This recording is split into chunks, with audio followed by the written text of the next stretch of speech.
Jika ku sayangi dan bila ku menanti, pernahkah engkau coba mengerti? Lihatlah ku di sini.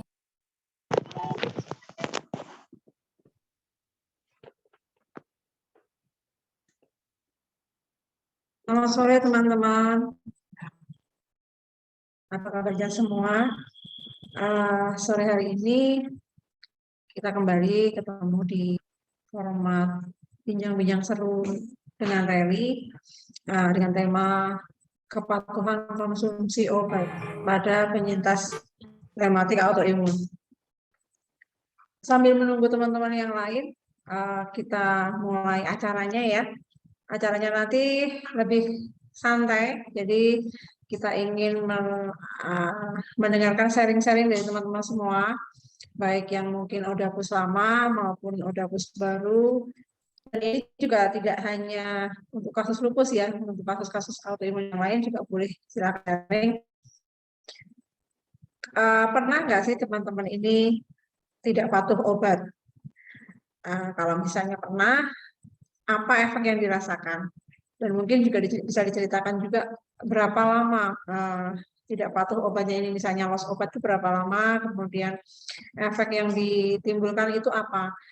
Harapannya adalah teman-teman di sini bisa memberikan sharing pengalamannya sehingga yang lainnya bisa ikut belajar.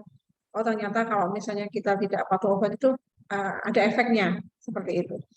Nanti jangan malu-malu ya untuk kalian di sini. Ceritakan saja, tidak apa-apa, secara singkat.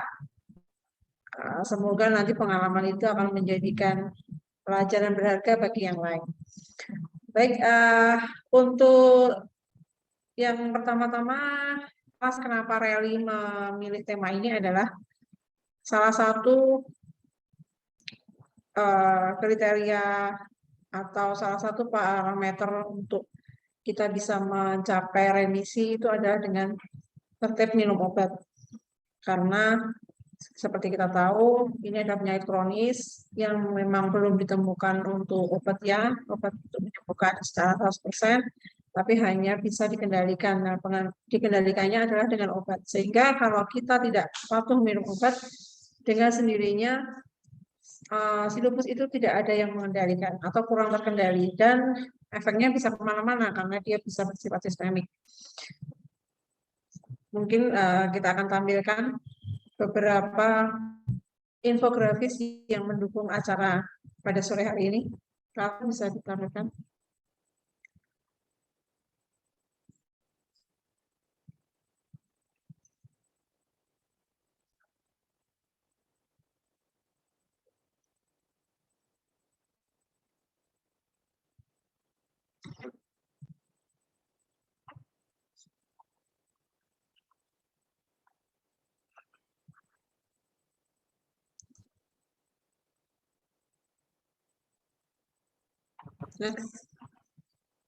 Ya, ini. Kalau teman-teman masih ingat, beberapa waktu yang lalu kita pernah mengadakan survei kecil-kecilan, survei terbuka ya. Pernahkah teman-teman tidak patuh minum obat? Kalau pernah, apa alasannya? Nah, dari beberapa alasan yang kita kerucutkan di sini adalah alasan yang paling banyak itu karena lupa. Itu berapa persen ya? Bosan lupa adalah 53,66%. Kemudian bosan itu 42,68%. Merasa tidak ada perbaikan itu 9,76%. Kemudian obat terlalu besar atau terlalu pahit itu 7,32%. Takut efek samping obat itu 19,51%. Ini berarti peringkat ketiga ya. Kemudian kalau obat mahal ini juga ada lumayan banyak 15,85%, dan ini biasanya terkait misalnya dengan obat-obat yang sering mengalami kosongan bagi teman-teman yang pakai BPJS dan terpaksa harus membeli ini karena kendalanya di sini. Bukan tidak mau minum obat, tapi karena kendalanya adalah obatnya yang memang mahal. Kemudian merasa membaik dan ini yang peringkat ketiga, merasa membaik dan menghentikan obat secara sepihak. Ini 23,17%. Itu banyak ya teman-teman yang kemarin sharing ke kami, merasa sudah tidak ada keluhan, merasa sudah baik-baik saja, kemudian menghentikan obat secara sepihak. Ada nanti pengalamannya. Kemudian mengkonsumsi obat alternatif atau obat herbal untuk 4,88%. Jadi karena mengkonsumsi obat alternatif atau obat herbal, jadi tidak mengkonsumsi obat yang dari dokter. Seperti itu. Tidak tahu kalau harus minum obat. Ini biasanya untuk teman-teman yang masih baru terdiagnosa itu biasanya belum tahu kenapa sih harus minum obat rutin, seperti itu. Jadi alasannya dia tidak minum obat karena tidak tahu kalau memang itu harus diminum. Alasan lain adalah rumah sakit tidak ada stok, seperti yang tadi, harus membeli dan sebagainya. Kemudian psikosomatis, alasan-alasan yang terkait dengan psikis ya. Kemudian ketiduran, ini ada biasanya obat-obat yang di jam-jam malam itu biasanya. Kemudian malas, kendala kontrol, biasanya untuk teman-teman yang jauh, yang di daerah, yang kalau kontrol harus memerlukan ekstra perjuangan, itu biasanya ada kendala tersendiri. Kemudian putus asa, kemudian belum beli obat itu 10,98%. Dari sini faktor lupa itu sangat besar. Tidak tahu ya, ini lupanya ini karena terkait dengan brain fog pada Oedipus atau lupa karena yang lain, belum tahu juga ini ya. Next. Sikap diri dapat mempengaruhi keinginan Oedipus untuk mencoba untuk mulai tidak patuh, seperti pada kondisi Oedipus yang merasa tidak ada perbaikan atau merasa membaik, lalu menghentikan obat sepihak atau memilih terapi lain di luar medis. Ada penelitian yang mengatakan bahwa tingkat kepatuhan pasien terhadap pengobatan menurun bila penyintasnya merasakan hanya sedikit gejala atau tidak ada gejala yang signifikan. Ini tidak hanya terjadi pada penyintas autoimun ya, penyintasnya kronis lainnya pun kadang merasakan seperti ini. Kemudian ada penelitian lain lagi bahwa pada Oedipus yang tidak memiliki pengetahuan mengenai tujuan, manfaat, dan efek samping obat akan cenderung untuk tidak patuh. Seperti tadi ada alasan tidak tahu kalau obatnya harus diminum, kemudian takut efek samping, ini bisa masuk ke sini. Apalagi alasannya nanti ada obat apa sih yang paling banyak membuat tidak patuh, nanti ada beberapa kriterianya. Kemudian namun hubungan antara pengetahuan Oedipus dengan kepatuhan itu ibarat pisau bermata dua, dapat meningkatkan maupun menurunkan motif kepatuhan itu sendiri. Daya ingat terutama terkait dengan gangguan kognitif dan kondisi neuropsikiatrik Oedipus. Ini tadi yang kaitannya apakah brain fog yang mempengaruhi atau faktor yang lain, lupa karena faktor yang lain, kesibukan dan sebagainya. Next. Karakteristik obat dan karakteristik penyakit dapat mempengaruhi kepatuhan Oedipus minum obat. Beberapa penelitian terkait karakteristik obat pada Oedipus ini menunjukkan bahwa efek samping, efikasi obat, jumlah obat, dan frekuensi minum obat berpengaruh terhadap kepatuhan Oedipus. Misalnya jumlah obat yang harus diminum banyak, itu kan membuat malas ya.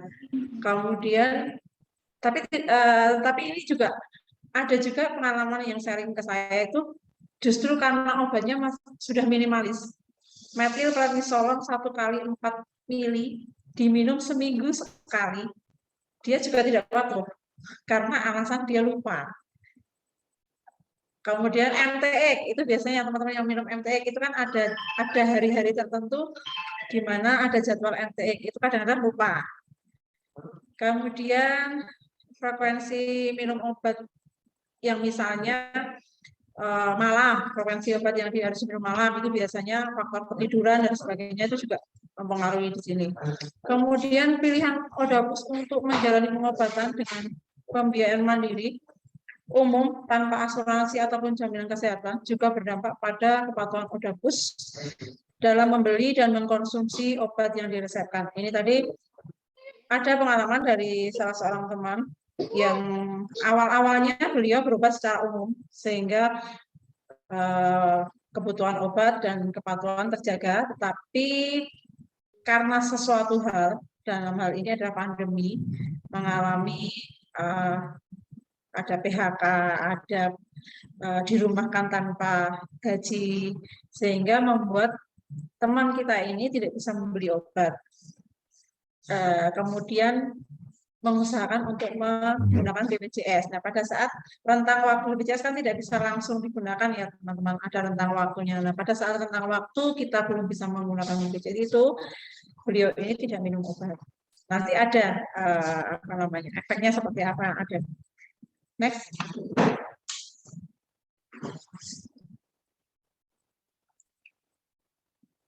Kepatuhan penyintas, kesimpulannya apa? Jadi kesimpulannya adalah kepatuhan penyintas rematik autoimun untuk mengkonsumsi obat secara disiplin dan konsisten adalah masalah yang kompleks. Berbagai hal seperti lupa, takut, ketidaktahuan, jenuh, lelah, malas, tidak ada perbaikan dalam jangka waktu yang mungkin karena masing-masing orang itu berbeda ya, berbeda dari tingkat derajat penyakitnya. Kalau misalnya yang ringan itu tentunya untuk stabil itu lebih gampang dicapai, beda dengan yang mungkin kondisinya berat, perlu waktu yang lebih lama, perlu jumlah obat jangka yang lebih banyak,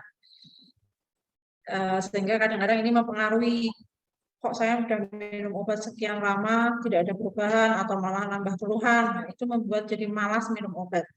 Tidak ada obat yang dari rumah sakit, misalnya untuk teman-teman yang BPJS, obatnya kosong, ataupun obat teman-teman yang bukan BPJS kan ada juga yang di daerah mau beli obat nggak ada di daerahnya, itu ada yang sharing pengalaman seperti itu. Kemudian hingga mahalnya harga obat adalah hal yang manusiawi dan realistis. Namun tetap ada solusi, mulai dari membuat berbagai reminder pengingat, ini untuk teman-teman yang tadi dengan alasan lupa, bisa pakai alarm, bisa ditandai di kalender, atau bisa minta tolong caregiver atau teman-teman anggota keluarga yang lain untuk mengingatkan. Kemudian memanfaatkan pengobatan dengan BPJS ini sangat kita untuk teman-teman menggunakan BPJS ini sebagai jembatan kita dalam pengobatan, karena pengobatannya jangka panjang dan tentunya akan menguras banyak biaya, sehingga kalau teman-teman ada BPJS silakan dimanfaatkan sehingga rezekinya bisa disabung dulu untuk keperluan yang lain, karena kan tidak semua obat bisa masuk BPJS, terutama vitamin. Nah, itu bisa dimanfaatkan untuk membeli vitamin ataupun cek laborat yang tidak masuk BPJS. Dan hal yang terpenting adalah mengembalikan mindset ke niat awal. Apa sih niat awal teman-teman berobat? Tentunya adalah untuk mengendalikan penyakit dan memperbaiki kondisi. Ini kemarin saya sempat ada adu argumen dengan teman yang tadi minum steroid 1 kali 4 mili, hanya itu tok obatnya. Seminggu sekali, itu kan sudah sangat ringan ya. Itu pun dia lupa, bahkan lupanya itu nggak tanggung-tanggung, sampai setahun dia nggak minum obat. Itu berarti kan bukan lupa lagi, tapi sengaja sepertinya. Nah, itu dia mengatakan, toh saya baik-baik saja dengan tidak minum obat itu. Tetapi kita tidak pernah tahu, karena lupus ini kan seperti silent killer ya, kita nggak ngerti ya kalau tanpa obat-obat itu dia berbuat apa di dalam tubuh kita. Walaupun dia ini bilang kalau laboratnya bagus-bagus saja, tapi ya kita tidak tahu apakah memang lupusnya demikian stabil dalam waktu setahun itu atau tidak, kita tidak pernah tahu, karena laborat misalnya kita cek urin rutin itu kan tidak mengcover semua yang terjadi dalam tubuh kita. Nah, jadi kalau dia hanya mengatakan tubuh saya baik-baik saja dengan tes laborat yang katakanlah darah rutin itu kan tidak mewakili ya. Seperti itu tidak bisa dianggap itu dia stabil, karena nyatanya dokternya dia belum melepas steroidnya. Ya. Jadi intinya adalah sabar, tetap disiplin dan konsisten menjalani terapi dari DPL, tetap semangat dan tetap berharap bahwa usaha itu tidak akan mengkhianati hasil. Nanti kita dengar sharingnya dari Mbak Dian. Mbak Dian sudah hadir kah? Belum ya. Mbak Dian ini penyintas lupus yang sudah sekian tahun. Nanti bisa teman-teman tanya-tanya sama Mbak Dian apa sih kiat-kiatnya, dan pernah tidak sih Mbak Dian ini dalam menjalani sekian tahun bersama lupus, pernah tidak Mbak Dian merasa bosan, merasa lelah seperti itu, dan apakah pernah tidak patuh minum obat? Nanti kita tanyakan bersama-sama ya. Nanti kalau Mbak Dian sudah hadir di sini. Next.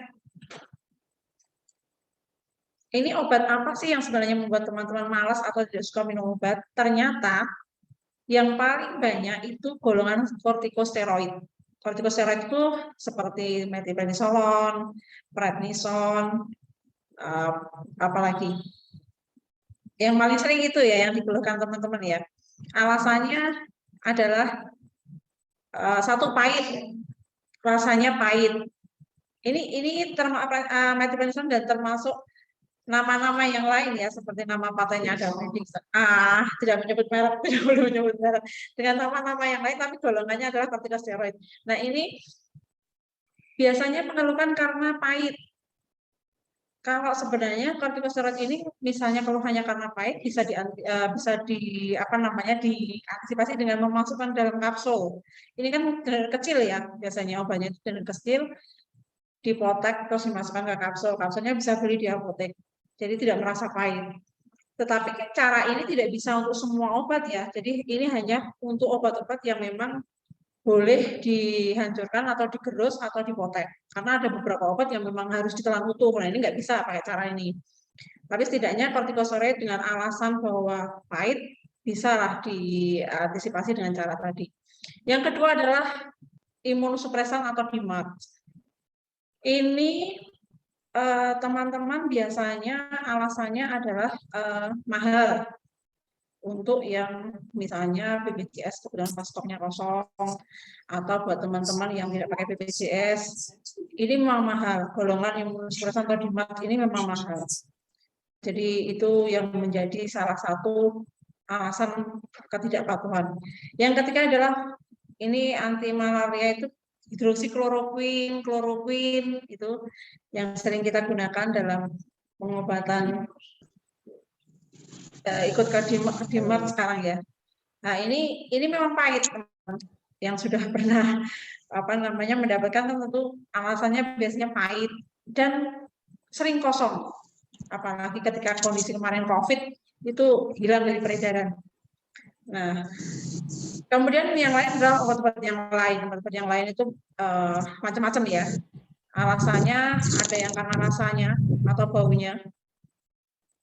Ada yang takut efek samping. Nah, takut efek samping ini biasanya yang terbanyak adalah kortikosteroid seperti moonface, jadi takut gemuk, kemudian gigi keropos, tulang keropos, kemudian kulit menjadi tipis, timbul rambut-rambut seperti kumis, seperti rambut tipis yang mungkin untuk perempuan biasanya mengganggu estetika. Kemudian kalau kortikosteroid itu ada, kalau yang dosis besar biasanya kadang ada juga yang mempengaruhi ke ke hormon, misalnya siklus menstruasi menjadi tidak teratur. Tapi itu juga masih harus digali ya, apakah karena kortikosteroidnya atau karena aktivitas lupusnya juga harus digali. Jadi yang biasanya teman-teman keluhkan itu moonfish dan keropos tulang dan sebagainya itu untuk steroid. Kemudian ini next Kak.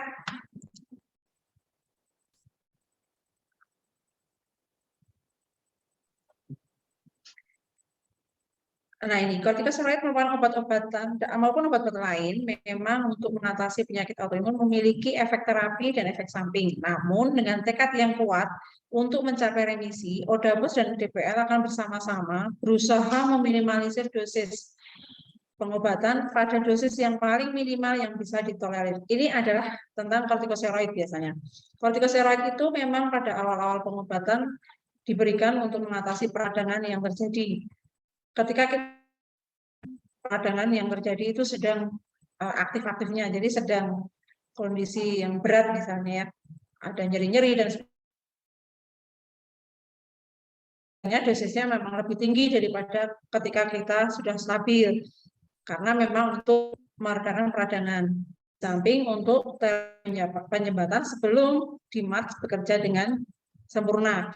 Nah, karena memang efek samping yang lumayan banyak, diusahakan untuk bisa dosisnya. Jadi DPR dengan memperhatikan kondisi kita itu akan memikirkan dosis yang paling rendah yang masih bisa toleran dengan tubuh kita. Artinya, kemampuan si penyintasnya sendiri untuk berusaha meminimalisir flare itu berbanding lurus dengan penggunaan kortikosteroid ini. Kalau kita jarang flare, otomatis kortikosteroidnya turun, makin turun, dan bahkan mungkin suatu saat bisa lepas. Bagi teman-teman yang sedang kondisi tapering down kortikosteroid, itu juga menimbulkan, ada beberapa yang ternyata mengeluhkan bahwa tubuhnya belum siap. Ketika dosisnya diturunkan, keluhan-keluhan mulai muncul. Tetapi ini juga tidak serta-merta teman-teman kembali ke dosis semula, tidak, tapi harus konsul dulu ke dokter, karena kan dokternya sudah memberikan step-step untuk penurunan steroid itu kan ada step-stepnya. Nah, kita nggak bisa kalau misalnya, oh sekarang saya nyeri, terus kemudian minum sendiri kortikosteroidnya atau naikkan sendiri kortikosteroidnya, itu nggak, kita harus konsul dulu. Karena nanti ada beberapa step yang harus dilalui untuk tapering down ini. Oke. Menurut penelitian, itu pada berbagai penyakit kronis, pasien yang tergolong tidak patuh dalam konsumsi obat itu ada lebih dari 50%. Berarti hampir separuhnya sendiri itu tidak patuh mengkonsumsi obat dengan berbagai alasan yang tadi kita share di sini. Ketidakpatuhan minum obat ini dapat dilihat terkait dengan dosis, misalnya harusnya 2 kali 1, cuma diminum 1 kali 1. Teman-teman yang kemarin sharing itu mengatakan obat DMARD-nya mahal Kak Yuli, jadi saya minumnya harusnya 2 kali, saya cuma minum 1 kali 1, supaya saya cuma beli separuh tapi cukup untuk 1 bulan. Tentunya kan ini tidak benar, karena kan nanti dosis terapi yang diinginkan DPR tidak tercapai. Kemudian cara minum obat, kadang-kadang minum obatnya misalnya aturannya 2 kali setengah tablet, lupa minum di periode pertama, teman-teman minumnya 1 kali 1 tablet. Nah, itu kan sudah beda. Dosis harian dan dosis sekali minum itu kan jadinya berbeda. Kemudian suaranya kecil ya. Terdengar tidak teman-teman? Terdengar, Terdengar Kak. tidak? Oh Terdengar, iya, Kak, ya. jelas. Oh Terdengar. ya, oke. Ya, saya teruskan ya. Iya. Kemudian waktu minum obat. Nah, waktu minum obat tadi yang mempengaruhi, biasanya kalau waktunya malam, banyak teman-teman yang merasa, kembali ke tadi Kak, share screen-nya, merasa lupa, misalnya jam 10 harus minum obat, itu karena terlalu malam, teman-teman ketiduran dan sebagainya. Yang tadi. Nah, kemudian waktu minum obat, periode minum obat yang tidak sesuai dengan aturan seperti yang tadi saya bilang, harusnya 2 kali sehari 1 tablet, diminum cuma 1 kali sehari.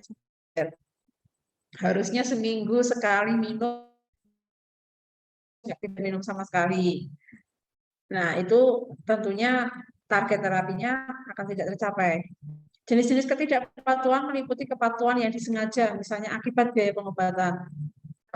Ini sebenarnya slide-nya kembali lagi ke atas. Ya.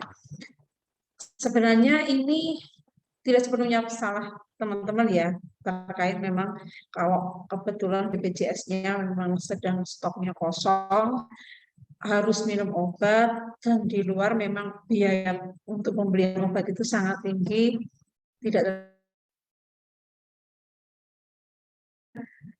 kita tidak bisa menyalahkan ketika teman-teman karena alasan tadi menjadi tidak patuh minum obat. Tetapi kembali lagi, saya mengingatkan bahwa itu tuh ya, jadi diusahakan buat teman-teman kalau misalnya suatu saat tapering down obat apapun obatnya, sebaik kan biasanya kalau misalnya misalnya ketika flare 2 kali sehari satu, setelah mulai stabil diturunkan dosisnya 1 kali 1, berarti kan ada sisa obat bulan kemarin misalnya. Nah itu disimpan, siapa tahu bulan atau bulan berikutnya ternyata ada kekosongan, sehingga teman-teman tetap punya obat yang uh, harus diminum. Biasanya saya menyarankan seperti itu. Kemudian sikap apatis pasien. Jadi ini ada yang ya sudahlah, yang penting sekarang sudah tidak sakit. Jadi untuk apa saya minum obat? Ada yang seperti itu. Atau nanti kalau saya terasa sakit saya minum lagi. Nah, padahal kan tidak bisa seperti itu. Kita semakin lama kita tidak patuh minum obat, kita berpacu dengan aktivitas si lupusnya tadi. Ya kalau lupusnya tidak menyerang ke organ yang lebih banyak. Kalau misalnya menyerang organ lebih banyak, masa untuk mencapai remisi semakin panjang. Kemudian ketika ketidakpercayaan pasien akan efektivitas obat ini, banyak yang mengeluhkan hal ini ketika teman-teman kembali ke masa denial. Setelah sekian lama menderita menjadi penyintas autoimun, kemudian minum obat tidak ada perubahan atau malah menambah keluhan, menambah poli, itu biasanya ada rasa ketidakpercayaan. Kemana sih obat yang selama ini saya minum? Padahal kalau kita melihat ke belakang, tentunya tetap ada perubahan. Ketika teman-teman terdiagnosa, mungkin kondisinya waktu itu tidak bisa jalan, misalnya, atau opnam. Nah, setelah pengobatan, kan teman-teman sudah bisa beraktivitas, walaupun mungkin terbatas. Berarti kan ada perbaikan.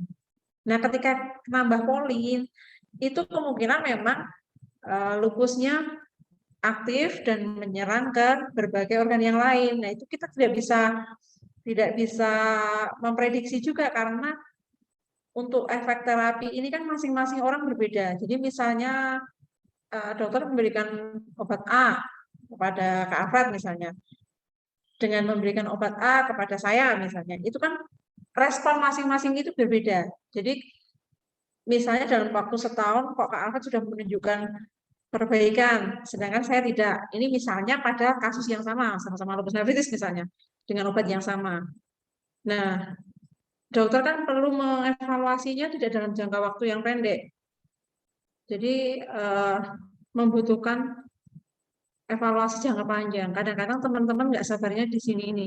Atau mungkin karena terkait efek samping obat, kemudian menambah keluhan. Biasanya yang terlalu lama minum steroid dosis tinggi jangka panjang itu biasanya kayak semacam tulang keropos, harus ganti sendi dan sebagainya. Biasanya sampai di sini teman-teman merasa untuk obat yang selama ini saya minum kemana reaksinya seperti itu.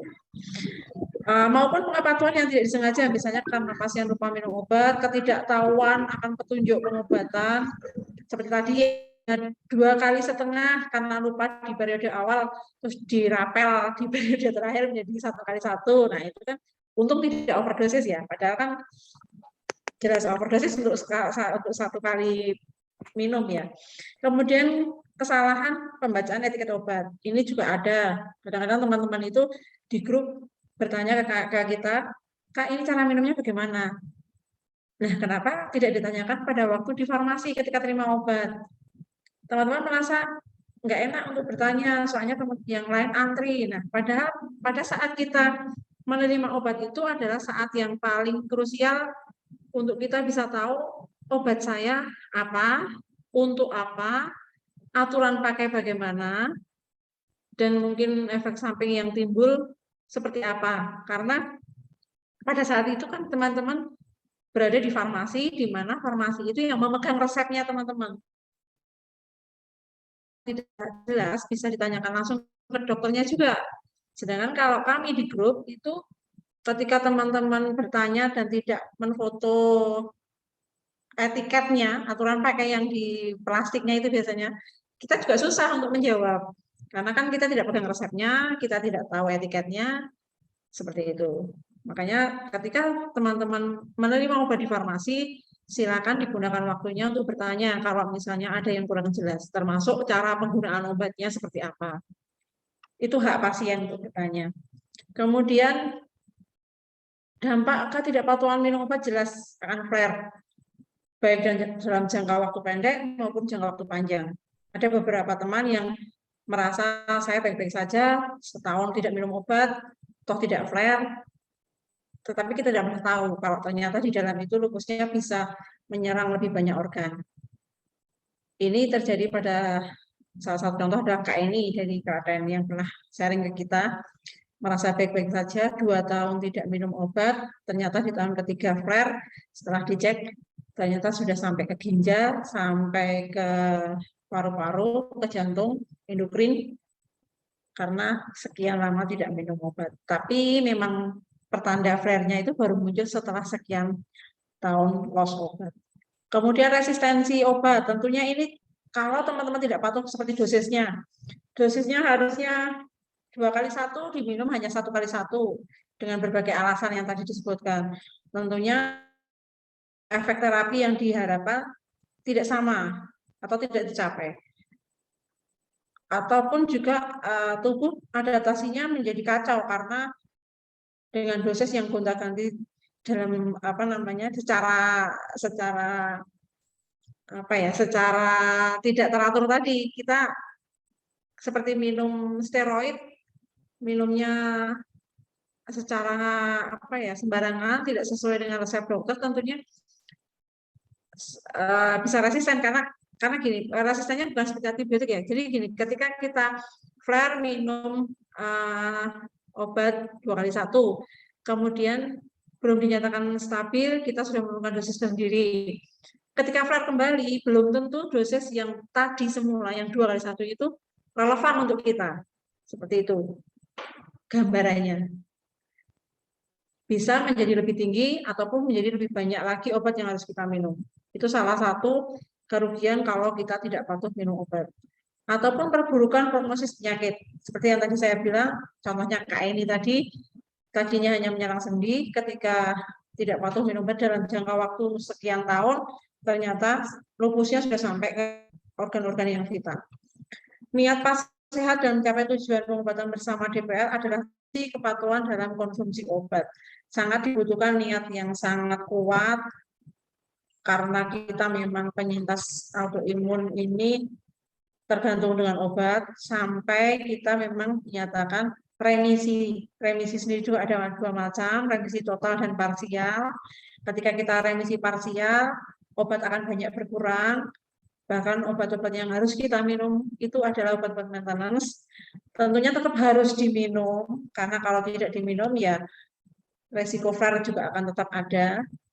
Ataupun remisi total. Remisi total artinya kita tidak minum obat sama sekali atas ACC DPR, tetapi tetap dalam tanda kutip kita harus tetap waspada, karena lupus itu tidak hilang dari tubuh kita. Jadi suatu saat jika ada pemicu bisa kembali aktif. Next. Nah, sudah. Kak Dian, apakah sudah hadir? Sudah hadir ya? Halo Mbak Dian. Ya, Mbak Yu. Halo, Halo, apa kabar? Baik. Apa kabar? Kabarnya sorry Mbak. Ini aku dari tadi pakai laptop, nggak connect akhirnya pakai handphone ya. Jadi, ya tuh, aduh. Iya. Terima kasih ya Mbak Dian mau hadir di sini.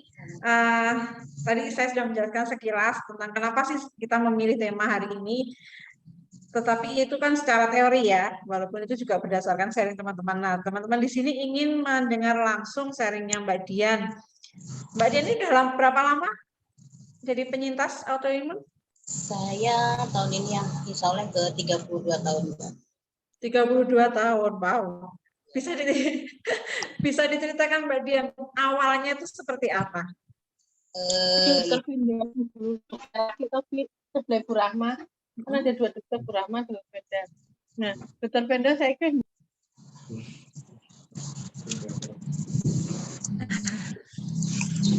Ya, gimana? Ya, ini jaringannya lagi trouble nih Mbak Yul. Iya. Paling mendung di sini. Di sana gimana? Iya, mendung juga tadi sempat ada hujan rintik-rintik. Nah, oke. Pas saya mulai aja. Selamat sore. Assalamualaikum warahmatullahi wabarakatuh. Salam kenal Waalaikumsalam. teman-teman saudara-saudara saya penyinta autoimun. Ini dari ada berapa peserta ya Mbak Yul ya? Baru 29 yang bergabung dari sekitar 40 lebih yang mendaftar, tapi ya ada berbagai alasan. Ada apa-apa Mbak Dian? Kita lanjut aja. Mungkin saya juga jaringan kali ya, karena di dari Iya, betul. nggak konek-konek gitu kan. Ya jadi sebelumnya saya mungkin memperkenalkan diri, saya Dian Mustika Dewi. Saya aktif di komunitas lupus sehati dan saya pasien rutin di Poliremato RSCM. Jadi awal saya terkena itu waktu saya kelas 1 SMA ya. Itu tahun 1990. Jadi awalnya saya demam, demam ya waktu itu kan saya masih SMA, saya pikir demam-demam biasa ya. Jadi saya cukup minum paracetamol, enakan, saya bisa sekolah.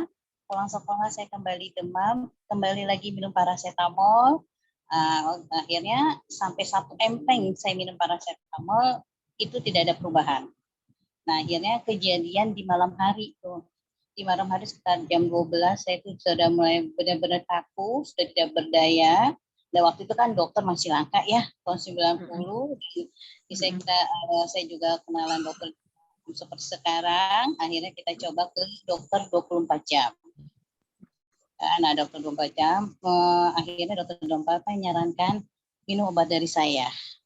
Nanti 3 hari tidak ada perubahan kembali. Udahlah, saya ikutilah saran dokter itu. 3 hari saya kembali. Nah, dokter bilang cek lab. Saya curiga tipes atau demam berdarah. Dia bilang gitu kan. Nah udah itu tapi dia minta situ sore kembali lagi ke saya ya, saya pengen tahu hasilnya seperti apa. Akhirnya sore saya kembali, dokter itu bilang hasil semua negatif, tipes bukan, demam berdarah bukan. Saya curiga ada sesuatu, dia bilang gitu, tapi saya tidak bisa memprediksi ini apa karena saya masih dokter baru. Yuk kita ke RSCM, pakarnya di sana gitu kan. Akhirnya saya bersama dengan dokter 24 jam itu hari Selasa saya ke polirematologi. Dibawalah saya ke polirematologi sama dokter 24 jam dan ya mungkin alhamdulillah sesuatu dari Allah juga saya dibilangnya ini adik saya. Jadi perawatnya ke dosen-dosennya beliau bilang ini adik saya. Akhirnya saya diperiksa segala macam. Nah akhirnya dia bilang udah kembali 2 minggu saya kasih PR. Jadi periksa C3, C4, antidensa, segala macam. Yang waktu itu saya kan juga masih cuek, saya nggak peduli banget. Saya bilang itu kan nggak. Dan Mbak seperti apa? Sudah akhirnya itu saya kembali. Akhirnya ya sudah. Dan itu waktu itu saya terus terang saya masih dirahasiakan. Kalau saya memang penyinta imun itu saya masih dirahasiakan. Jadi si dokter 24 jam dan orang tua saya sama dokter RSCM yang berkomunikasi. Kan? Suara saya jelas nggak ya? Iya, halo. Terdengar Mbak. Udah akhirnya mereka bilang gitu, sudah akhirnya kita kisin ya. Minggu depan kembali lagi kita kiskan dengan dokter Adnan, dengan pakar-pakarnya lah. Akhirnya Senin itu saya kembali lagi ke polirematologi, ke departemennya saya di. Nah, dari hasil itu saya positif kalau saya SLE. Cuman dokter bilang sementara tutup dulu ya, jangan sampai adik kamu tahu. Karena kan ini SMA ya, takutnya nanti dia drop segala macam. Ya sudah, memang Mbak Yul, saya itu kan tadinya orang aktif ya, saya ikut teater, saya ikut saya ikut di OSIS, terus saya juga ikut renang segala macam. Begitu saya dinyatakan itu lupus, semua aktivitas saya di stop. Saya nggak boleh teater, saya tidak boleh kemana-mana. Sekolah juga antar jemput, padahal itu sesuatu yang paling nggak saya sukai. Terus itu kalau teman ke rumah silakan. Jadi kalau teman ke rumah silakan, pokoknya sampai saya bilang, loh ini kok saya kayak kristal yang tidak boleh kesentuh. Akhirnya kan saya lama-lama tapi kok berjalannya waktu ini pipi saya besar. Pipi saya besar, berat badan saya bertambah itu hampir 10 kilo berat saya nambah. Nafsu saya juga nafsu makan nambah, aktivitas nggak boleh. Akhirnya saya bilang, saya ini sakit apa? Oh, tiap hari saya harus minum obat, yang sehari itu saya harus minum 10 tablet. 10 tablet sehari 3 kali. Waktu itu kan saya masih cuek ya Mbak ya, saya tidak mau peduli apa yang saya minum, tapi lama saya bilang, ya sudah, sekarang kalau memang saya tidak kasih tahu, saya buang ini semua obat-obatan. Sudah saya lupa. Sampai teman-teman saya bilang, kamu keracunan obat kali, itu dokter itu salah, kamu usah pindah dokter, cari. Cuma karena orang tua saya mengerti dan kebetulan Pak Ade juga ngerti kondisi saya sudah bertahan di RSCM, jangan kemana-mana. Nah suatu saat, ya memang kan saya ini terkenalnya tuh pasien lupus yang nakal. Kan? Nah suatu saat, rebut statusnya dari bawa ke dokter. Karena itu dari ruang status ke ruang dokter cukup ada jeda kan. Saya bawa ya statusnya. Kan suster lagi sibuk, saya bawa aja ke dokter. Ya sudah tuh mungkin suster karena lagi repotnya, dia mengizinkan saja saya bawa. Ya sudah bawa di makanya ya. Dan sepanjang jalan saya baca dong, apa sih kok menyebabkan saya seperti ini? Aktivitas saya dikurangin, badan saya semakin membesar, nafsu makan saya juga makin meningkat, terus sekolah juga dalam sebulan tuh saya bisa berapa kali harus izin, olahraga saya nggak boleh, upacara saya nggak boleh. Akhirnya sempatlah saya baca kalau saya SLE. Ya, saya diem tuh, saya diem. Pas saya pulang, saya ngomong sama itu dokter 24 jam kan, saya bilang. Akhirnya saya sampai seperti kakak sama dokter itu kan, sampai saya Mas, sebenarnya saya sakit apa? Kenapa saya harus minum obat seperti ini? Oh nggak apa-apa kok, kamu nggak apa-apa, kamu gini-gini. Udah itu hanya vitamin. Masa iya vitamin bisa bikin badan saya bengkak? Yang muka saya udah globo, ini saya bilang, monfis lagi udah globo seperti bola. Masa saya bilang, ya sudah, kalau memang ini saya nggak diizinkan, saya buang ini semua obat-obatan. Saya nggak mau lagi minum obat-obatan ini karena teman-teman saya bilang saya itu keracunan, itu dokter kamu tuh salah, ganti dokter. Sampai dibilang gitu kan, terus saya bilang ya sudahlah, akhirnya saya dikasih tahu lah kalau saya itu lupus, gitu kan. Saya bilang itu sampah. Kalau dulu kan tidak seperti sekarang ya, teman-teman masih tanya kemana, saya bilang setiap saya kontrol, waktu itu saya dengan dokter Muhammad Adnan, saya kontrol ke beliau, dok, ini saya sakit apa, dan kan, saya nggak boleh ini, saya nggak boleh itu, harus minum ini, harus minum itu, yang saya udahlah kalau gitu saya nggak usah makan, saya minum obat aja, dengan obat saya udah kenyang, sekarang minum aja 10 kali 3, dan itu saya nggak usah makan yang dengan obat, saya bilang gitu kan. Kok nggak bisa gitu, dia bilang gitu. Akhirnya ceritalah ke dokter. Dia kamu tuh lupus, efeknya sepertinya. Saya dijelasin tuh efek-efeknya yang nanti kamu nggak bisa hamil, yang aktivitas nanti steroid efeknya akan mengkeroplosan tulang. Tidak hanya itu, bisa lari ke organ yang lain. Tapi kamu nggak usah takut. Selagi terkontrol, kamu masih bisa hidup seperti manusia, seperti orang tanpa sakit. Dia bilang, ya jalanin aja. Saya dokter, kata orang saya ganteng, dia bilang itu kan, kamu lupus, yang menurut prediksi medis usia kamu menurut medis, tapi kan kita nggak tahu, semua kita kembalikan ke sang pencipta. Udah jalanin aja, nggak apa-apa, tapi orang pilihan, dari sekian banyak orang, kamu orang pilihan. Jadi nggak usah takut, nggak usah mikir masalah kematian, nggak usah mikir apa. Yang jelas kamu berobat, insya Allah kok. Dan kita sebagai dokter juga akan terus belajar untuk pengobatannya seperti apa. Udah jalanin. Sudah akhirnya saya mulai bisa menerima kondisi saya mulai mengenali obat-obatan. Jadi satu persatu saya tanya, dok ini obatnya mesti untuk apa? Kenapa saya harus minum ini? Efeknya seperti apa? Sampai saya detail seperti itu. Kalau saya nggak minum gimana? Terus berapa lama saya harus minum? Apa yang harus saya lakukan?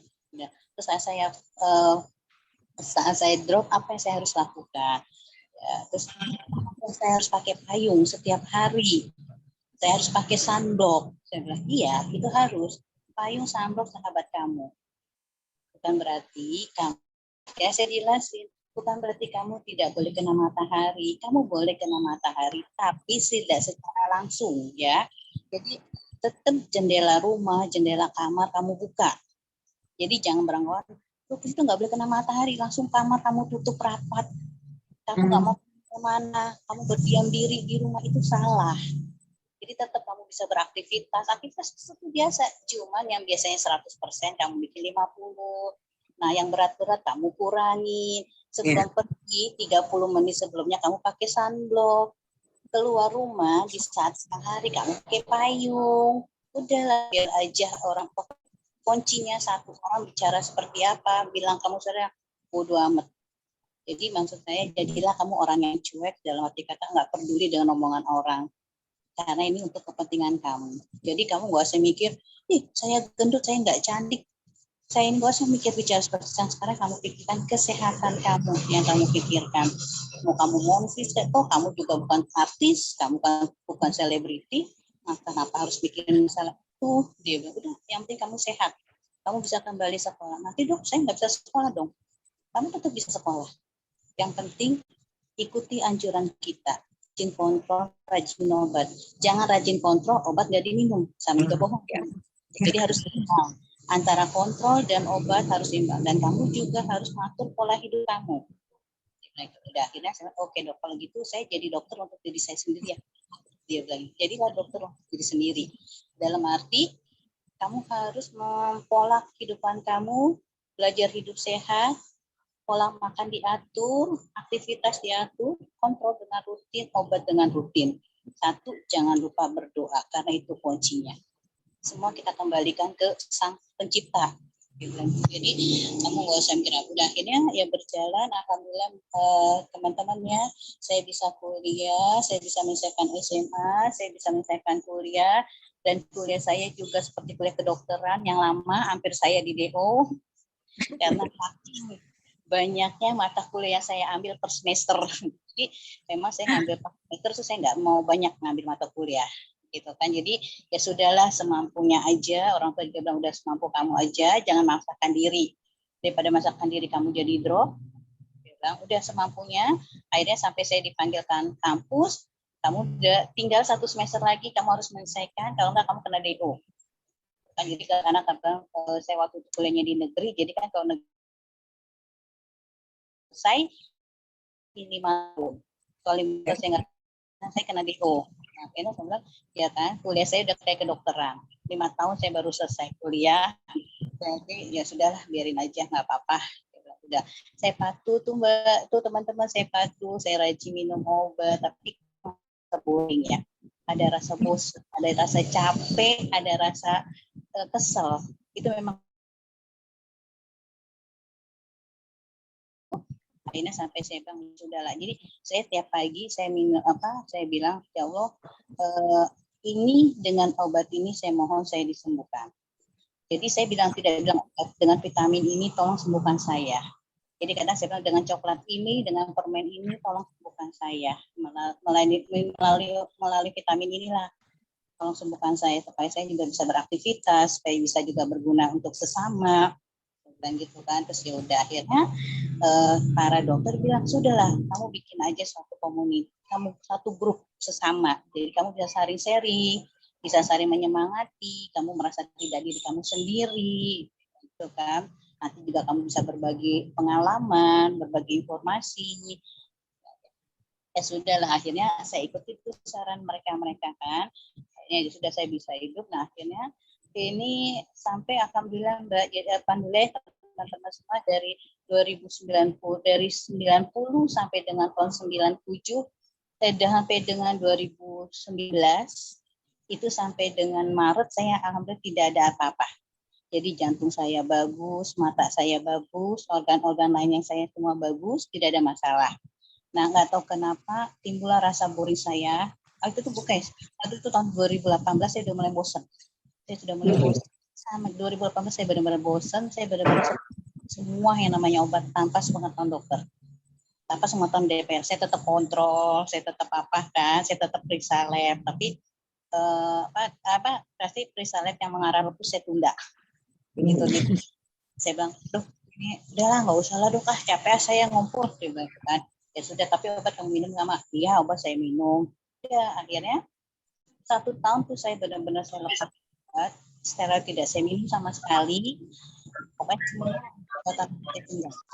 Jadi kalau tinggal, nah, akhirnya di bulan apa ya waktu itu di bulan Juni. Di bulan Juni 2019 saya mulai merasakan demam. Saya merasakan demam, saya pikir demam biasa lah, lupus nih sering demam kok, sendinya sering itu.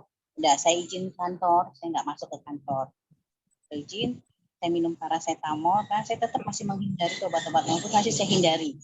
Saya nggak mau, saya minum vitamin, akhirnya sampai teman saya, udah kamu ke RSCM. Enggak, saya nggak mau ke RSCM, saya ke RSCM pasti saya dirawat. Saya udah tahu pasti saya dirawat nih kalau saya ke RSCM. Ya udah, kamu mau kemana? Udahlah, bawa saya ke dokter klinik aja. Ke klinik aja bawa saya. Ya, pokoknya saya bawa ke klinik, saya hanya minta obat anti demam. Dibawalah saya ke klinik. Dari klinik, kebetulan dokter kliniknya itu orang penyakit dalam. Dia juga peduli lupus dan saya juga kenal dengan beliau. Terus dia bilang, ya udah Mbak, cek semuanya.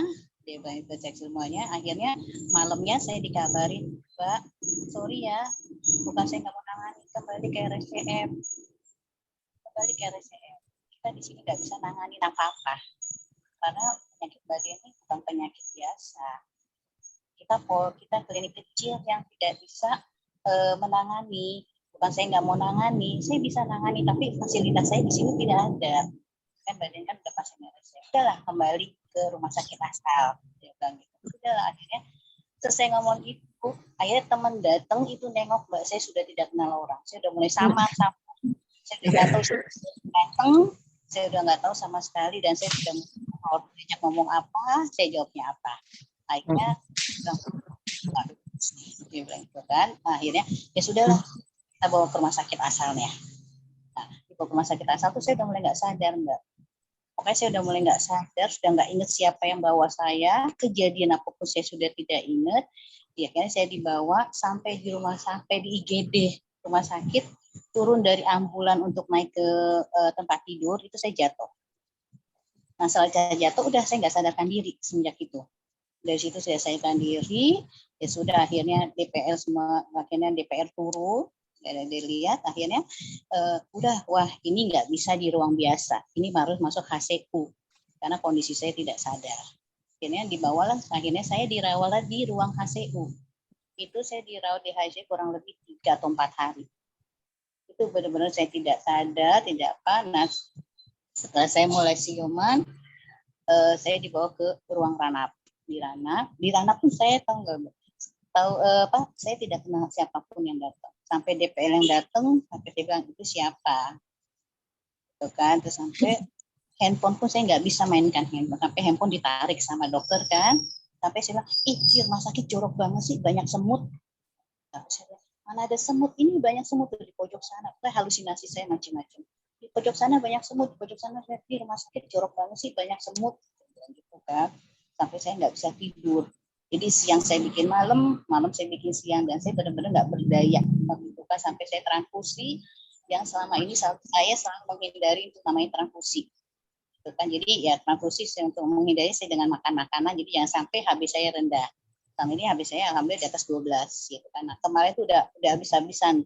Pokoknya teman-teman udah ya, saya udah habis-habisan transfusi sampai saya harus masuk, sampai saya biopsi yang selama ini saya nggak pernah mau biopsi.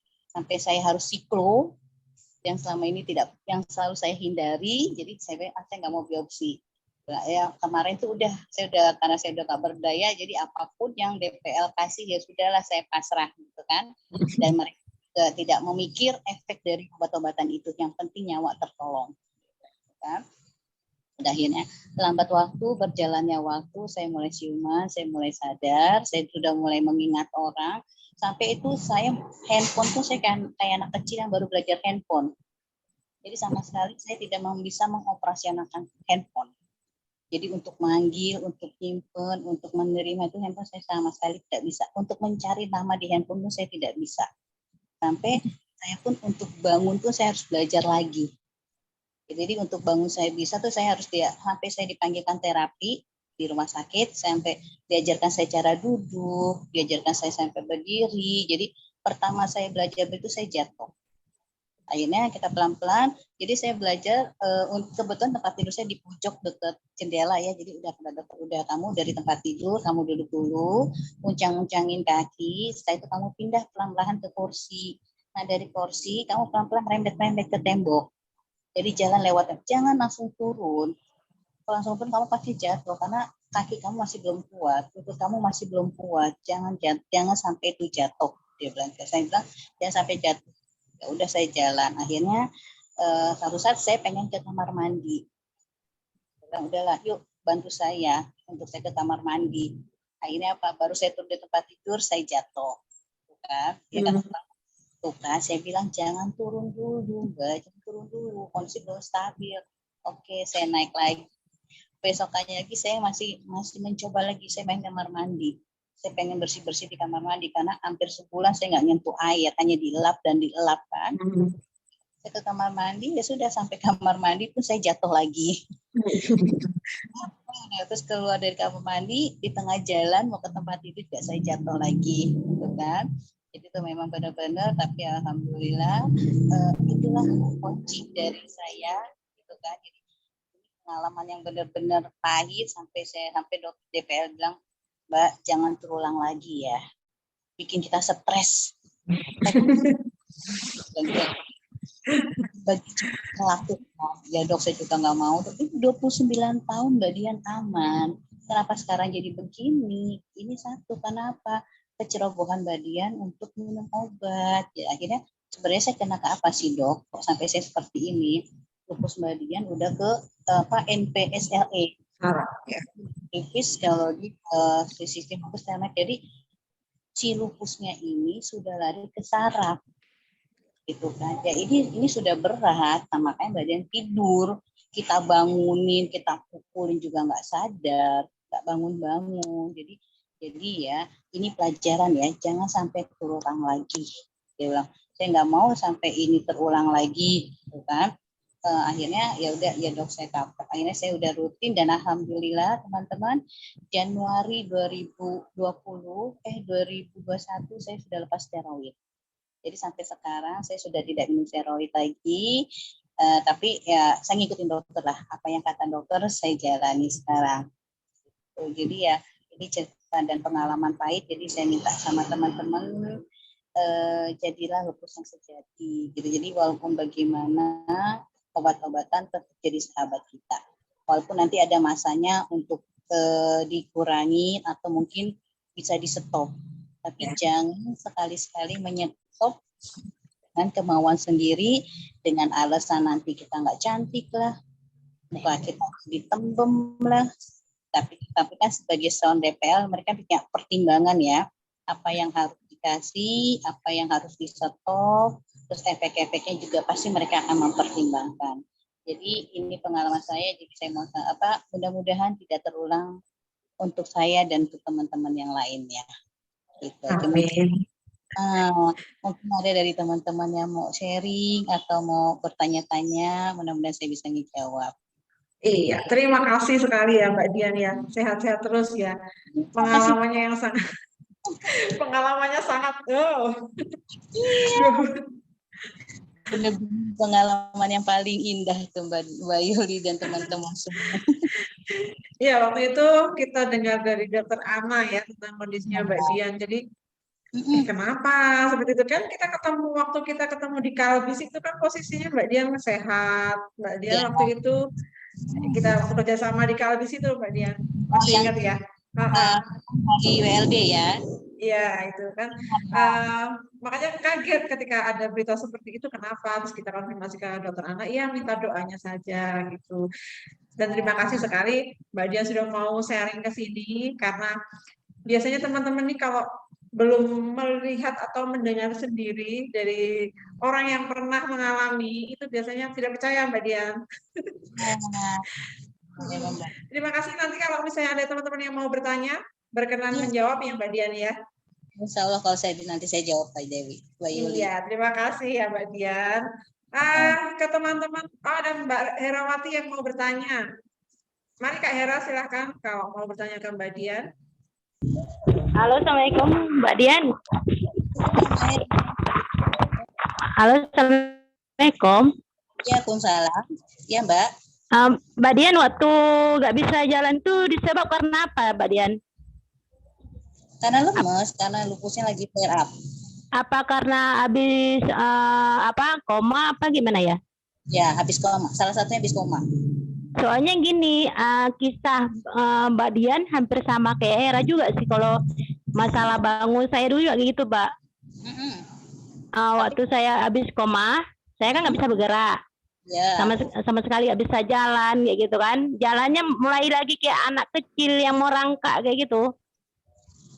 Iya, memang waktu itu kan awal-awalnya saya untuk duduk aja nggak kuat kan. Ya. Sampai harus diganjel dengan bantal gitu. Akhirnya saya diterapi di rumah sakit. Terus dokternya bilang jangan langsung jalan, kamu pelan-pelan gitu kan. Jadi kamu duduk di pinggir kasur, kamu duduk, terus kamu duduk di pinggir kasur, uncang-uncangkan kaki dulu, lemeskan kaki, terus nanti kalau ada orang minta bantuan orang untuk pindah ke kursi. Nah nanti dari kursi, tapi jangan hari itu isi duduk dulu di kursi. Nanti besok berapa hari lagi kamu mimpin jalan lewat tembok. Jadi itu berapa lama dulu, Mbak? Apanya tuh? Mengalami gitu? Mengalami sakit seperti itu? Masih nggak bisa jalan? Oh, kalau nggak bisa jalan sih, saya itu kemarin hampir sebulan ya dirawat. Udah hampir sebulan, akhirnya sampai rumah saya terapi. Karena kan dokternya bilang lanjut dengan terapi di rumah ya. Jadi akhirnya saya terapi di rumah itu sebulan, alhamdulillah saya bisa kembali berjalan. Kembali berjalan saya. Jadi setelah sebulan tuh sudah kembali normal, saya sudah bisa berjalan. Saya sudah mulai mengenal orang. Saya juga sudah bisa mengaktifkan handphone lagi, yang tadinya sama sekali saya tidak bisa mengaktifkan handphone sama sekali. Jadi kemarin obat yang sempat masuk itu saya sempat itu dan saya juga sempat di biopsi. Jadi dari biopsi memang saya harus ikut dan saya sempat MRI karena tidak sadar. Alhamdulillah dari hasil MRI ini di kepala tidak ditemukan apa-apa. Memang efek dari lupus yang flare up. Kalau boleh tahu Mbak, SLE apa ya, Mbak?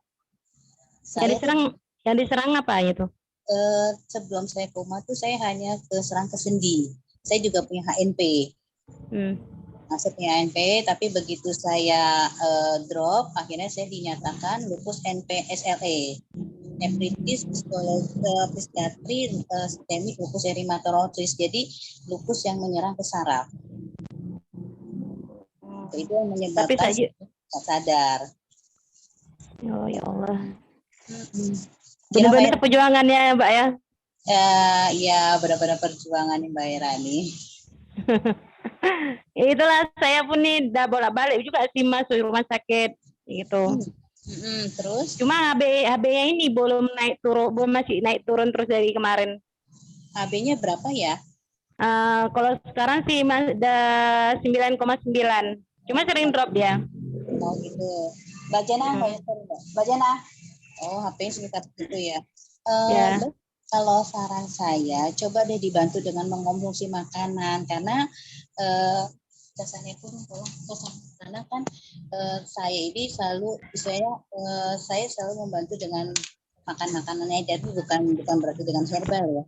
Jadi itu setiap pagi, mungkin ini terserah teman-teman ya. Kalau saya pribadi itu saya tiap pagi bangun tidur saya coba minum dengan air putih. Dengan apa, Pak? Air putih, segelas air putih. Hah? Jadi bangun tidur itu saya sebelum melakukan aktivitas, saya minum air putih. Sebentar Mbak, handphone saya lowbat nih.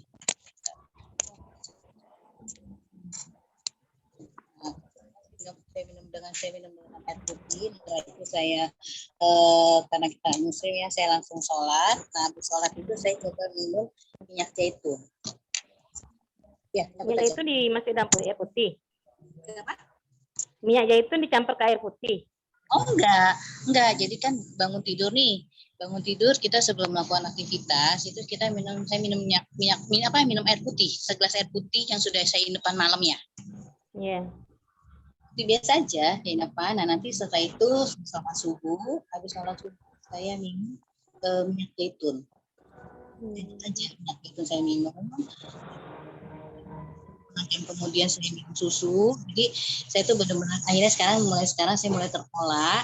Saya minum susu, saya sarapan. Habis sarapan saya mulai mulai menyabu lah. Gitu. Jadi mulai saya minum gitu kan. Habis sarapan saya minum. Nah, setelah itu saya juga menjaga untuk menghindari makan makanan siap saji. Makanan wet, jadi setelah saya dinyatakan lumpuh yang namanya seperti itu tidak lagi untuk yang namanya seperti, dan di rumah juga saya tidak pakai penyedap, yaitu mengaku dan sejenisnya itu tidak hindari. Terus makan makanan siap saji sebisa mungkin saya hindari, ya kan. Jadi kalau Indomie terus terang memang saya masih nakal. Saya masih suka minum Indomie, masih suka makan Indomie, tapi tidak rutin. Itu pun 1 berdua, saya sendiri, gitu kan. Dan saya usahakan setiap hari saya harus mengkonsumsi sayur dan buah. Itu tiap hari ya, Pak? Tiap hari saya usahakan saya minum susu dan buah. Ya, kalau saya lagi bosan yang kita beli rujak aja. Ya kan, beli rujak kan sudah semua buah-buahan udah masuk. Jadi sekarang gini aja Mbak Hera, prinsipnya itu 1 kita bersyukur. Iya, semua.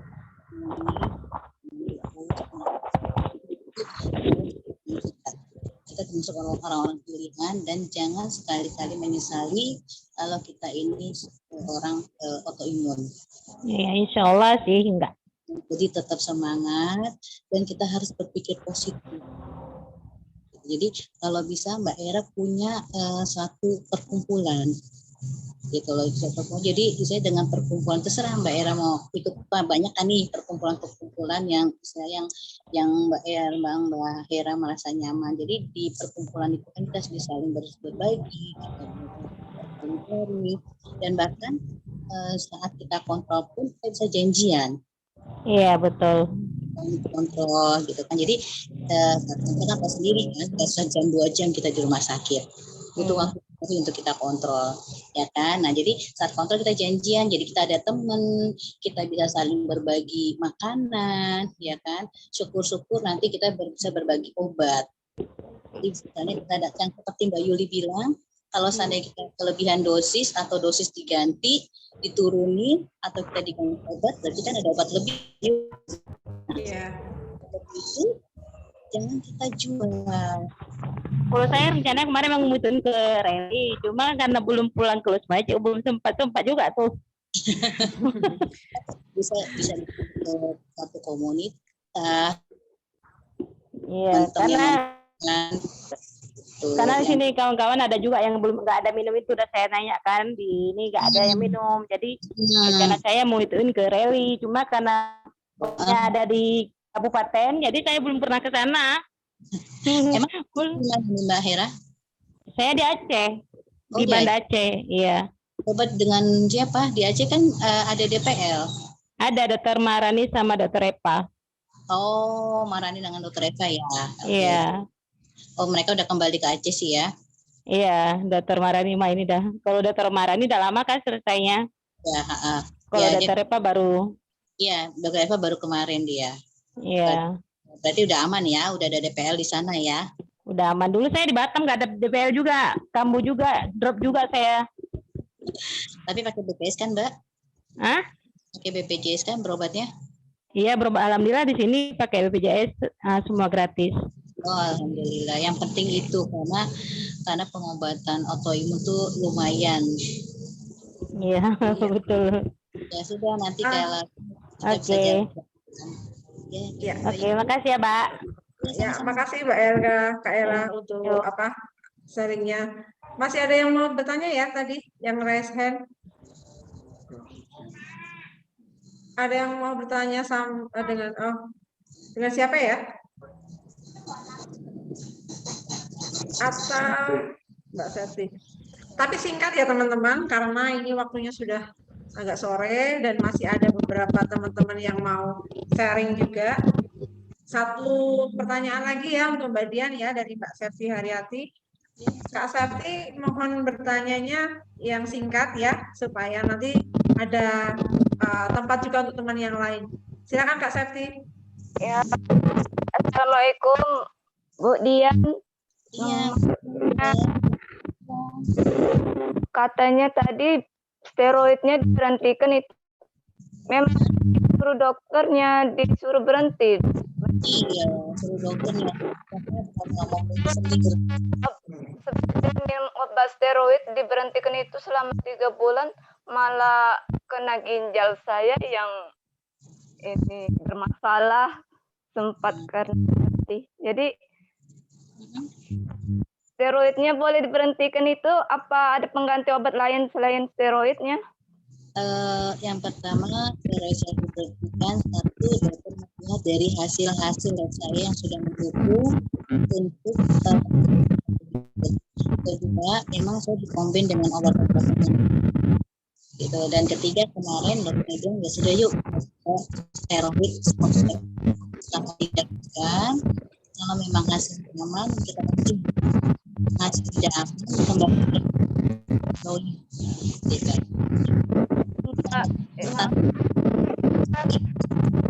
Enggak jelas. Dari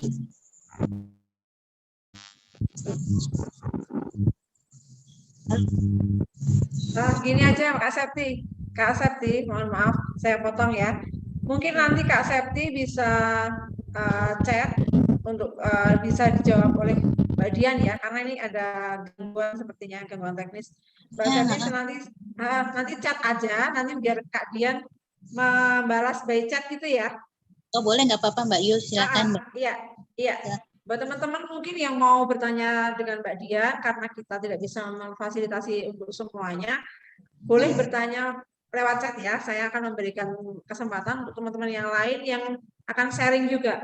Mbak Dian, terima kasih ya atas sharingnya ya. Semangat terus ya. Kapan-kapan kita join lagi ya. Oke, mudah nanti pas hari lupus sudah aman ya Mbak. Amin ya, kita main ke Jakarta ya. Bisa ketemu ya. Iya, amin. Terima kasih Mbak Dian. Ya, sama-sama Mbak. Ya, buat teman-teman yang lain masih ada yang mau sharing tidak? Pernahkah tidak patuh minum obat dan apa efeknya? Seperti yang tadi Mbak Dian ceritakan, mungkin bisa diceritakan secara singkat saja. Ada yang mau berbagi sharing? Silakan raise hand. Ada yang mau berbagi sharing lagi? Kira-kira apa sih yang pernah dialami ketika teman-teman sempat nakal ya, dalam arti sempat tidak tidak patuh minum obat ya? Sambil kita menunggu. Ada Kak. Iya. Gimana Kak Naila? Iya, saya mau sedikit sharing terkait pengalaman dalam menghentikan obat, Kak. Silahkan. Ya, singkatnya saya pernah di bulan September, karena saya belum, kalau tidak salah belum bergabung rally, saya tidak paham itu DMARS itu apa, Cellset saya waktu itu diberikannya. Waktu itu saya menghentikan karena apa ya yang dirasakan Cellset itu karena ngedrop tubuh, jadi berjamur terus. Lidah, anus, dan lain sebagainya, perut berjamur terus, dan saya akhirnya menggunakan antibiotik, akhirnya saya selama 3 hari menghentikan sendiri sel-sel ini karena saya tidak paham. Dan memang saya masih ragu-ragu apakah betul tidak saya itu SLE. Waktu itu saya menghentikan dan pas tepatnya hari ketiga saya merasa ngedrop, tidak bisa berjalan dan jantung pun juga berdebar tidak karuan dan lemes sangat seperti melayang ya. Jadi hampir sadar tidak sadar akhirnya saya dilarikan ke rumah sakit dan di situ saya menjadi pembelajaran bahwa oh begini kita menghentikan obat seketika dan ini pentingnya obat DEMAS ini untuk tubuh yang SLE. Begitu Kak Yuli. Jadi saya sekarang kapok, sangat kapok untuk menghentikan obat. Iya betul. Terima kasih ya Kak Melah ya sudah sharing dan kita pada sore hari ini. Sehat-sehat terus ya Kak Amin, Melah. terima kasih Ya, banyak Yuli. sama-sama. Buat teman yang lain yang masih mau sharing masih ada kesempatan. Silakan raise hand atau open mic untuk sedikit berbagi supaya teman-teman yang lain juga berpikir 1000 kali untuk tidak patuh minum obat walaupun itu hanya seperti metilprednisolon atau obat-obat yang lain yang mungkin bagi teman-teman dianggap ini cuma tidak minum 1 kali 2 kali nggak apa-apa lah. Tapi ternyata kan sebenarnya masing-masing efeknya bisa berbeda-beda. Ada lagi yang mau sharing? Ada lagi yang mau sharing teman-teman?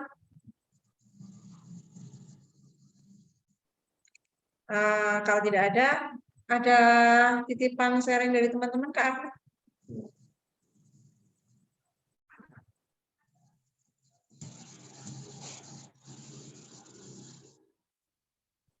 Ya, ini dari Kak Yuni Odapus Gresik yang tadinya mendaftar untuk hadir di sini, tapi karena ada keperluan, jadi beliau tidak bisa hadir.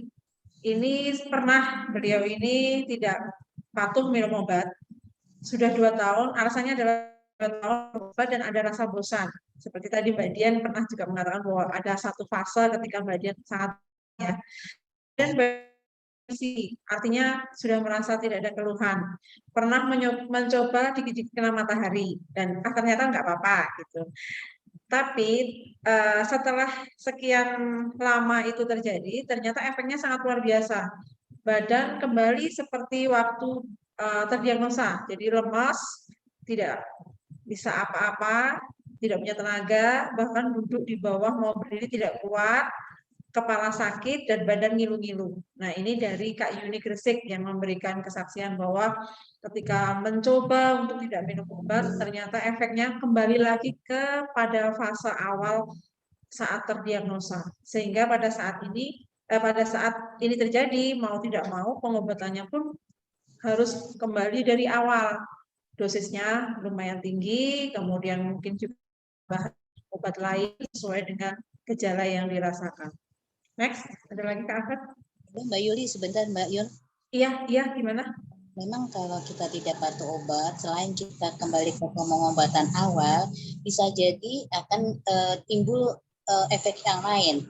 Gitu. Jadi ya, bisa keserang. Jadi kayak model saya kan yang tadinya neuronya aman-aman saja, tidak ada masalah. Tiba-tiba pas saya flare up, justru sekarang fokus saya malah ke neuronya. Iya. Betul Mbak. Iya betul Mbak Dian. Salah satu efek serang organ yang lain ya karena aktivitas lupus yang tidak terkendali. Ya betul Mbak. Ya, silakan Kak Afat. Ya. Yang ini dari Kak Sali, asalnya Lamongan, itu loss obat sebagai Odapus yang pernah pernah loss minum obat dalam jangka waktu yang lama. Karena sekali lagi rasa bosan yang membuat Kak Sali ini loss obat. Dulu pernah berhenti minum obat secara sepihak karena merasa bosan dan mentang-mentang sudah sehat. Nah, tadi yang seperti pengalaman yang sebelumnya juga merasa sudah membaik, terus kemudian mencoba untuk tidak minum obat. Dan apa yang terjadi? Beliau ini flare. Lupusnya ngamuk dan menyerang ke kulit. Tadinya tidak ada manifestasi ke kulit, sekarang larinya ke kulit. Kalau Mbak Dian tadinya tidak lari ke saraf, setelah Mbak Dian sempat loss obat, larinya ke saraf. Kalau Kak Eni tadi manifestasi pertama ke sendi, setelah sekian tahun tidak minum obat, larinya ke jantung, ke paru, ke endokrin, dan ke ginjal. Banyak ya. Pokoknya, pokoknya sangat-sangat kapok juga untuk Kak Sali ini. Jadi apalagi makin lama durasi tidak patuhnya, tentunya kerusakannya juga makin ini ya, makin banyak ya Kak ya. Terus kemudian ini dari kali yang dia sudah tapi ini masih kadang-kadang kembali loss obat lagi dengan alasan yang sama dan hasilnya kembali lagi flare, sehingga sekarang sudah benar-benar tobat dan tidak lagi mencoba-coba untuk tidak patuh minum obat. Ada lagi? Oh ini karena Kak Sali pernah memberikan sharing harga Mifortik yang mahal, tidak terjangkau, sehingga ketika harus minum Mifortik, main turunkan dosis sendiri. Seperti yang tadi saya bilang, harusnya misalnya 2 kali 1, hanya minum 1 kali 1. Seminggu, 2 minggu pertama tidak ada efek negatif. Nah, baru setelah sebulan, badannya terasa digebuki orang sekampung. Efeknya itu kadang-kadang memang seperti itu ya. Ada yang begitu lupa sehari saja sudah terasa, tapi ada yang sekian lama, oh masih baik-baik saja. Nah, nanti pada saat flare-nya itu biasanya jatuhnya malah lebih parah dari waktu yang pertama. Seperti itu. Ada lagi Kak yang sharing? Ada ya? Oh ini, nah ini beliau ada apa namanya, ada ketakutan karena pandemi untuk kontrol. Kemudian ini dan itu nggak berani, kemudian ini waktu dia pandemi, kondisi pandemi, banyak teman-teman yang tumbang karena tidak kontrol, otomatis tidak minum obat. Jadi kemarin kita juga sangat sangat sering mengedukasi teman-teman untuk tidak takut ke rumah sakit, karena di rumah sakit toh ada protokol kesehatannya, ada zona-zona yang mana yang aman, mana yang tidak aman. Jadi jangan takut untuk tetap kontrol, karena ketika kita lost kontrol, lost obat, resiko flare-nya lebih besar daripada resiko kita kena COVID, seperti itu. Kemudian ini yang herbal dan sebagainya, ini nanti ya, kedepannya kita akan tema yang ini akan kita bahas. Kak Afat lagi? Nah ini Kak Uyun dari Magelang, ini pernah lost obat karena sudah merasa diminum. Rata-rata seperti itu ya, rata-rata karena merasa bosan yang pertama, dan yang kedua merasa sudah membaik sehingga tidak minum obatnya. Rata-rata 2 hal itu yang menjadi alasan teman-teman tidak patuh. Kemudian pernah mengotak-atik obat sendiri, dan ketika yang dirasakan di obat, misalnya ketika nyeri minumlah metil dikombinasikan dengan obat nyeri, seperti itu. Beliau ini kalau tidak salah memang tenaga kesehatan, jadi mungkin masih punya ilmu untuk itu, tapi tetap saja beliau bukan DPL, jadi tetap saja tidak tahu untuk protapnya seperti apa, sehingga pernah ketika tidak patuh minum obat, akhirnya ini juga flare lagi.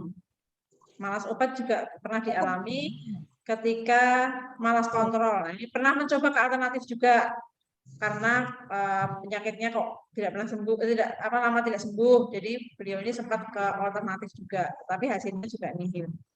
Jadi meskipun mungkin kita yang sudah penyintas lama sudah tahu, misalnya ini kalau misalnya kayak gini tanda-tandanya mau flare. Walaupun mungkin ujung-ujungnya memang steroidnya dinaikkan oleh DPR, tapi jangan sekali-kali kita menaikkan sendiri dosisnya. Kita tidak pernah tahu dosis yang tepat untuk kita itu sebenarnya berapa.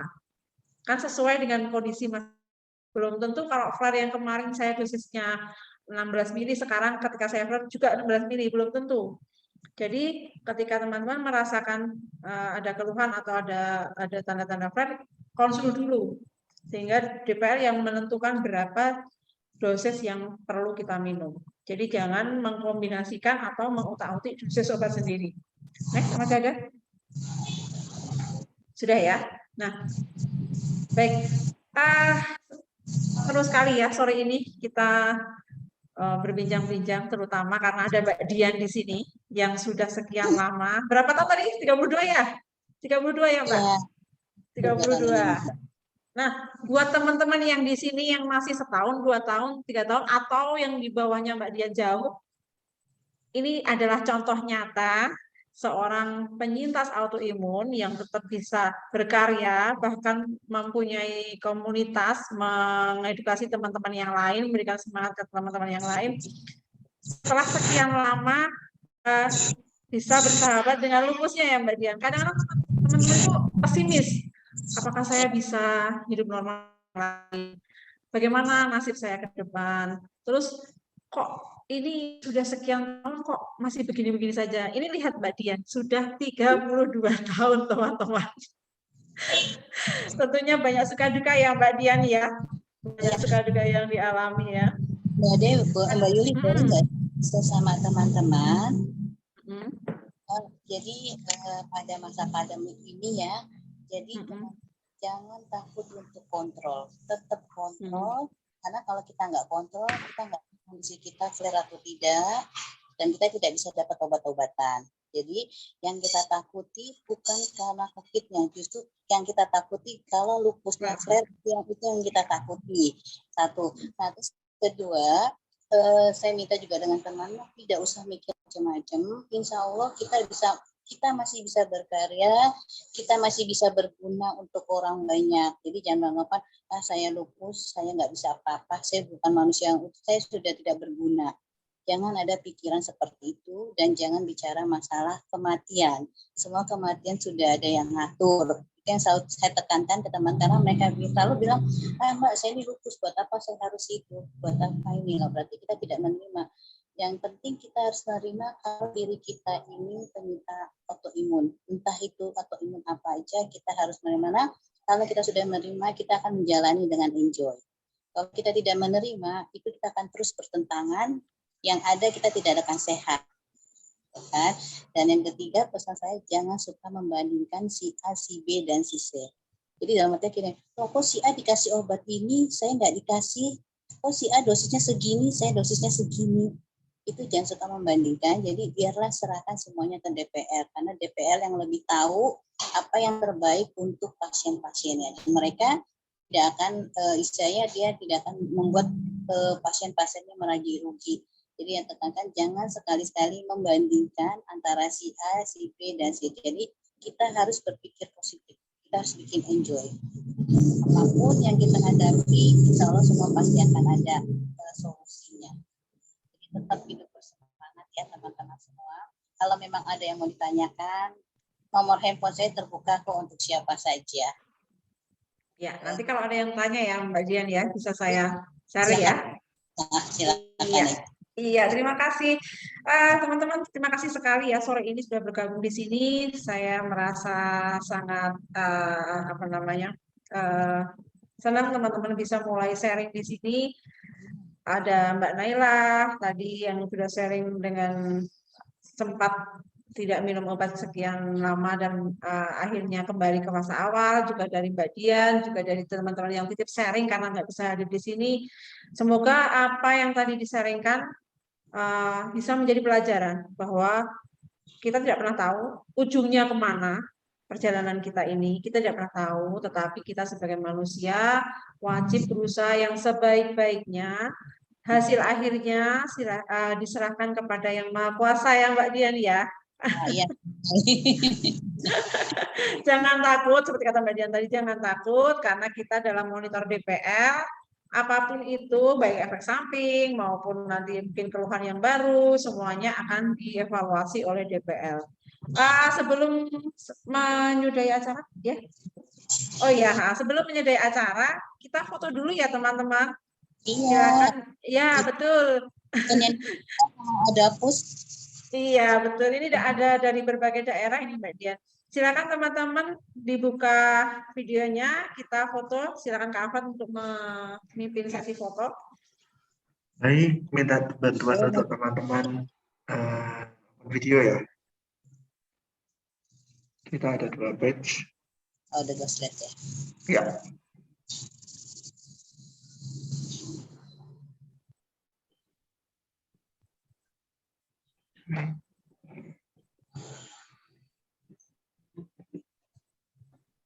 Baik, 1, 2, 3.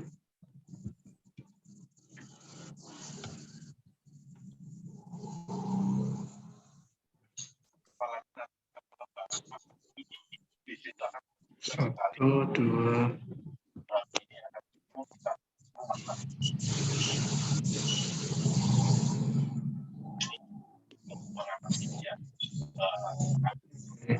Terima kasih. Ya, terima kasih teman-teman. Mengingatkan juga bahwa next acara Oh, ya.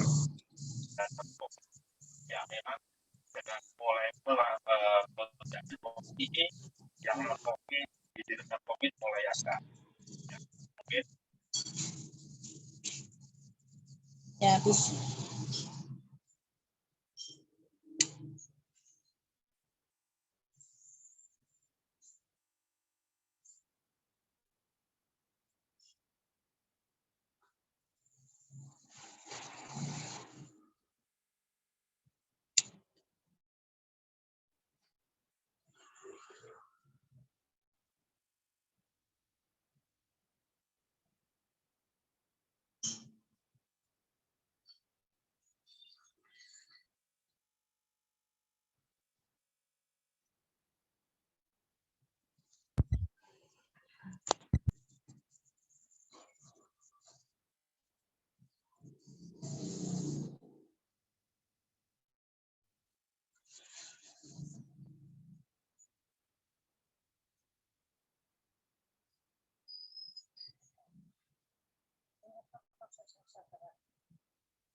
maaf, Yuli nggak ada maaf. suara. Maaf, masih mute ya. Saya ulang ya. Ini webinar kita pada bulan Februari, Sabtu tanggal 12 Februari 2022, tanggal 10 sampai tanggal 12 sampai jam 12.10. Ini tentang keterlibatan ginjal dan AVN pada lupus. Ada 3 pembicara, yaitu Dr. Femi Sahriani, spesialis penyakit dalam konsultan reumatologi Sulawesi ya. Kemudian yang akan membawakan update tata laksana keterlibatan ginjal pada lupus. Kemudian Dr. Andy Adnan, spesialis penyakit dalam konsultan reumatologi tentang vitamin D, kesehatan ginjal dan lupus. Buat teman-teman yang masih penasaran apa sih fungsinya vitamin D dan dosisnya yang sebenarnya tepat itu seperti apa, nanti akan dibahas oleh Dr. Andy. Dan yang ketiga adalah Dr. Jeffrey Arthur Ongkowijaya, spesialis penyakit dalam konsultan reumatologi mengenal avaskular nekrosis. Ini yang banyak sekali dialami oleh teman-teman. Registrasinya di bawah ini nanti akan kita share juga di grup. Sudah bisa mulai mendaftar ya Kak Alfred ya? Ya, sudah bisa mulai mendaftar dan tempatnya terbatas, jadi segera teman-teman silakan registrasi. Ada lagi Kak Alfred? Sementara itu dulu ya. Ya, jangan lupa mengisi link feedback ya teman-teman. Selamat sore, terima kasih sekali saya ucapkan kepada Mbak Dian dan teman-teman yang sudah hadir. Semoga selalu sehat dan tetap semangat dan jangan pernah tidak patuh minum obat. Terima kasih.